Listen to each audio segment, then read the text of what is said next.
അടുത്തതായിട്ട് മനസ്സിൻ്റെ യജമാനനാകാം എന്ന ബുക്ക്, ആ ബുക്കിനെ പറ്റി നമുക്ക് ഒന്ന് സംസാരിച്ച് പോകാം. ഈ മനസ്സിന്റെ യജമാനാകാമെന്ന് പറയുന്ന പുസ്തകം ഞാൻ എഴുതാനുള്ള കാരണം എന്താ വെച്ചാൽ, എനിക്ക് ഏറ്റവും അധികം കോളുകൾ വരുന്നത്, അല്ലെങ്കിൽ എന്നെ വിളിക്കുന്ന ആളുകളിൽ ഭൂരിഭാഗം പേരും തങ്ങളുടെ ജീവിതത്തിലെ പ്രശ്നങ്ങളുമായിട്ടാണ് ബന്ധപ്പെടുന്നത്. അതിൽ എപ്പോഴും ഞാൻ കണ്ടുവരുന്നത് മാനസിക ശക്തി ഇല്ല, എൻ്റെ മനസ്സിന് ശക്തിയില്ല, ഒരു പ്രശ്നത്തെ നേരിടുവാനായിട്ട് എനിക്ക് കഴിയുന്നില്ല, അതല്ലെങ്കിൽ ഒരു മനസ്സിനെ നിയന്ത്രിക്കാൻ കഴിയുന്നില്ല. ഇത്തരം പ്രശ്നങ്ങളാണ് എപ്പോഴും എന്നെ അഭിമുഖീകരിക്കാറുള്ളത്. അപ്പം ഞാൻ എൻ്റെ ജീവിതത്തിലേക്ക് നോക്കിയ ധാരാളം പ്രശ്നങ്ങളിലൂടെ കടന്നു പോയിട്ടുള്ള ആളാണ്. പക്ഷെ അവിടെ ഒന്നും എൻ്റെ മനക്കരുത്ത് തകർന്നു പോകാതിരിക്കാൻ എനിക്കൊരു ഹെൽപ്പ് എവിടെ നിന്നോ ലഭിക്കുന്നുണ്ടായിരുന്നു. അപ്പം ഞാനപ്പോൾ അതിനെക്കുറിച്ച് ഇങ്ങനെ ആലോചിച്ചു, എന്തുകൊണ്ടാണ് മനുഷ്യൻ്റെ മനസ്സിന് കരുത്തില്ലാതെ പോകുന്നത്? ഒരു പ്രശ്നങ്ങളെ ആ മനുഷ്യന് എന്തുകൊണ്ട് അഭിമുഖീകരിക്കാൻ കഴിയുന്നില്ല? എന്തുകൊണ്ടാണ് ആ വ്യക്തി തളർന്നു പോകുന്നത്? എന്തുകൊണ്ടാണ് ആ വ്യക്തി നിസ്സഹായനായി പോകുന്നത്?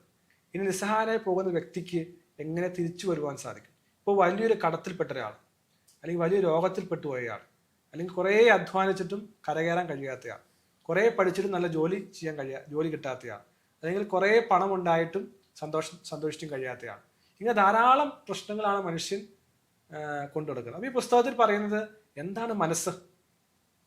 അത് നമ്മൾ അതിനെ മനസ്സിലാക്കണം. എന്താണ് മനസ്സ്? മനസ്സിൽ ആയിരക്കണക്കിന് പതിനായിരക്കണക്കിന് ചിന്തകൾ കടന്നു വരികയാണ്. ഈ ചിന്തകൾ നമുക്ക് എങ്ങനെ നിയന്ത്രിക്കുവാൻ സാധിക്കും? മൂന്നാമത്തെ കാര്യം എന്ന് പറയുന്നത്, നമ്മുടെ ചിന്തകളാണ് നമ്മൾ എന്താണോ ചിന്തിക്കുന്നത് അതാണ് നമ്മൾ ആയിത്തീരുന്നത്. അപ്പോൾ എങ്ങനെ നല്ല ചിന്തകൾ കൊണ്ട് മനസ്സിനെ നിറയ്ക്കാം? മനസ്സ് ചിന്തിക്കുന്നതാണ് പ്രാവർത്തികമാക്കുന്നത്. അപ്പോൾ മനസ്സിനെ എങ്ങനെ നമ്മൾ നിയന്ത്രണത്തിൽ കൊണ്ടുവരാൻ സാധിക്കും? അതിലൂടെ എങ്ങനെ നമ്മുടെ ജീവിതത്തിൽ നമ്മൾ ആഗ്രഹിക്കുന്ന കാര്യങ്ങളെ നേടിയെടുക്കുവാൻ സാധിക്കും? ഒട്ടനവധി ആളുകൾ നേരിടുന്നതാണ് ഓവർ തിങ്കിങ്, അല്ലേ? ഒട്ടനവധി ആളുകൾ ചിന്തിച്ചാണ് സമയവും നമ്മുടെ ആരോഗ്യവും നഷ്ടപ്പെടുത്തുന്നുണ്ട്. അതിനെങ്ങനെ നമുക്ക് മറികടക്കുവാൻ സാധിക്കും? മനസ്സിന്റെ ശക്തി. ഇപ്പോൾ power of sub conscious mind എന്ന പുസ്തകമുണ്ട്. അപ്പോൾ സബ് കോൺഷ്യസ് മൈൻഡ് നാം ആഗ്രഹിക്കുന്ന കാര്യത്തെ നാം അറിയാതെ നേടിയെടുക്കുവാനായിട്ട് സാധിക്കും. മനസ്സിൽ ആഗ്രഹിക്കുന്ന കാര്യത്തെ നമുക്ക് നേടിയെടുക്കാൻ സാധിക്കും എന്ന് പറയുന്നത്, if you cannot imagine something you cannot achieve it. നിങ്ങളുടെ മനസ്സ് സ്വപ്നം കാണാൻ കഴിയാത്ത ഒരു കാര്യത്തെ നിങ്ങൾക്ക് നേടുവാൻ സാധിക്കില്ല. അപ്പോൾ ഈ പുസ്തകത്തിന്റെ രണ്ടാമത്തെ ഭാഗത്ത് മൊത്തം പറയുന്നത് അങ്ങനെയാണ്. ആദ്യം എന്താണ് മനസ്സെന്ന് പറയുന്നു, മനസ്സും ബുദ്ധിയും തമ്മിലുള്ള വ്യത്യാസം എന്താണെന്ന് പറയുന്നു, മനസ്സും ബ്രെയിനും തമ്മിലുള്ള വ്യത്യാസം എന്താണെന്ന് പറയുന്നു. ഇത് രണ്ടും കൂടി എങ്ങനെയാണ് ജീവിതത്തിൽ പ്രവർത്തിക്കുന്നത്, അതിന്റെ ബയോളജിക്കൽ മെക്കാനിസവും സൈക്കോളജിക്കൽ മെക്കാനിസം എന്താണെന്ന് പറയുന്നു. രണ്ടാമത് മനസ്സിന്റെ ശക്തി എന്താണ് എന്ന് പറയുകയാണ്. മനസ്സുകൊണ്ട് നമുക്ക് എന്തെല്ലാം നേടിയെടുക്കുവാൻ സാധിക്കും? മനസ്ശക്തി കൊണ്ട് നമുക്ക് രോഗം മാറ്റാൻ സാധിക്കും, മനഃശക്തി നമുക്ക് പണം ഉണ്ടാക്കാൻ സാധിക്കും, മനഃശക്തി കൊണ്ട് നമുക്ക് ബിസിനസ്സുകൾ ബിൽഡ് ചെയ്യാൻ സാധിക്കും, ഇങ്ങനെ കുറേ അത്ഭുതങ്ങൾ നമുക്ക് സൃഷ്ടിക്കാൻ സാധിക്കും. ഇനി അവസാന ഭാഗത്ത് പറയുന്നത് മനസ്സിന്റെ ശക്തി കൂട്ടാനുള്ള തന്ത്രങ്ങൾ എന്തെല്ലാമാണ്. അതായത് സ്റ്റോയിക് പ്രിൻസിപ്പിൾസിനെ കുറിച്ച് പറയുന്നുണ്ട്, തെറാപ്പികളെ കുറിച്ച് പറയുന്നുണ്ട്, മെഡിറ്റേഷൻ ടെക്നിക്കുകളെ കുറിച്ച് പറയുന്നുണ്ട്. ഇത്തരം ടെക്നിക്കുകളിലൂടെ നമുക്ക് മനസ്സിന്റെ ശക്തി വർദ്ധിച്ചെടുക്കാൻ സാധിക്കും.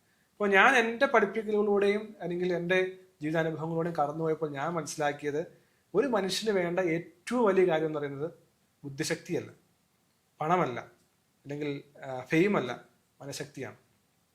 മനഃശക്തി ഉണ്ടെങ്കിൽ ഏത് പ്രതിസന്ധി വന്നാലും നമുക്ക് അവിടെ പിടിച്ചെടുക്കാൻ സാധിക്കും. അത് നമുക്ക് നിത്യമായ പ്രാക്ടീസ്, നിരന്തരമായ പ്രാക്ടീസിലൂടെ തളർന്നുപോയ മനസ്സിനെ ഉദ്ധരിക്കുവാനും ഒപ്പം തന്നെ തളർന്നുപോയ മനസ്സിന് ശക്തി നൽകുവാനും സാധിക്കും. കഴിഞ്ഞ് നേരത്തെ തുടങ്ങുക, അതല്ലെങ്കിൽ നമുക്ക് തീർച്ചയായും തുടങ്ങുവാൻ സാധിക്കും. അപ്പോൾ ഈ പുസ്തകം ഓൺലൈനിൽ ആമസോൺ ലഭ്യമാണ്. ഒരു ഇ ബുക്ക് ഞാൻ ഡിസ്ക്രിപ്ഷനിലിടാം. നിങ്ങൾക്ക് പുസ്തകം വാങ്ങുവാനും ഒപ്പം തന്നെ നിങ്ങൾക്കത് പ്രിന്റ് എടുക്കാനും സാധിക്കും. ഇനി നിങ്ങൾക്ക് ചിലർക്ക് വായിക്കാൻ സമയമില്ലായിരിക്കും. അപ്പം അങ്ങനെയുള്ളവർക്ക് ഇത് കോഴ്സായിട്ട് നമ്മൾ നമ്മുടെ പോർട്ടലിൽ കൊടുക്കുന്നുണ്ട്. എൻ്റെ ഏകദേശം 15 കോഴ്സുകളുടെയും 17 പുസ്തകങ്ങളുടെയും ഇ കോപ്പിയും അതിൻ്റെ കോഴ്സുകൾ നമ്മുടെ പോർട്ടലിൽ ലഭ്യമാണ്. വളരെ ചെറിയൊരു പണത്തിനാണ് നമ്മളത് വിൽക്കുന്നത്. കാരണം എല്ലാവരും വായിക്കുക, എല്ലാവരും മനസ്സിലാക്കുക. പിന്നെ ഈ കോഴ്സുകളൊന്നും അത് രസകരമായി വായിക്കാൻ കഴിയണമെന്നില്ല. കാരണം ആരെ എൻ്റർടൈൻ ചെയ്യിക്കാമെന്ന് ഞാൻ ഒരിക്കലും ഉദ്ദേശിക്കാറില്ല. അത് ആഴത്തിൽ മനസ്സിലാക്കുക എന്നുള്ളതാണ്. ഇപ്പോൾ മനസ്സിനെക്കുറിച്ച് പറയുമ്പോൾ മനസ്സിനെക്കുറിച്ച് ആഴത്തിൽ മനസ്സിലാക്കണം. അതിനുവേണ്ടി സമയമെടുത്ത് നമ്മൾ അതിനെക്കുറിച്ച് വായിച്ച് മനസ്സിലാക്കണം. ഒരു പ്രഷറായിട്ട് റീഡ് ചെയ്ത് പോകാം, പക്ഷേ ശരിക്കും ഒരു മാറ്റം വരണമെങ്കിൽ അതിനുവേണ്ടി നമ്മൾ വില കൊടുക്കാൻ തയ്യാറാണ്. അപ്പോൾ എല്ലാ പുസ്തകങ്ങളും എല്ലാ കോഴ്സുകളും നമ്മുടെ പോർട്ടലിൽ അവൈലബിൾ ആണ്. അതിൻ്റെ ഹാർഡ് കോപ്പി പ്രിന്റ് വേണമെങ്കിൽ നമുക്കത് കിട്ടും. അതെല്ലാം ഓൺലൈനായിട്ടാണ് വേണ്ടി നമുക്കത് മേടിക്കാൻ സാധിക്കും.